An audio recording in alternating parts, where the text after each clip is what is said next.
Kolika je cena da silne medalje i obraz bacite pod noge i da služite jednom diktatorskom, uzurpatorskom i lopovskom režimu? Gde vam je kičma i gde vam je dostojanstvo?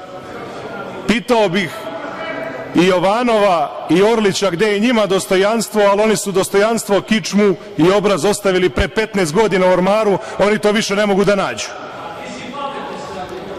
Okupili ste sve moguće sluge svih prethodnih režima i vi pričate o nekim bivšima. Pa sve najgore bivše je kod vas. Kuće veći lopovi, sve ste pokupili. I iz G17, iz Demokratske stranke, i svuda je bilo časnih i poštenih ljudi, ali vi ste samo lopuže iz tih stranaka pokupili u svoje redove. I držite neke moralne lekcije ovde. Uveli ste ovoga mučenika Kenu koji sad obacuje ovde, kog ste valjda ucenili da ne bi odgovarao za kriminal koji je sprovodio u Smederevskoj Palanci.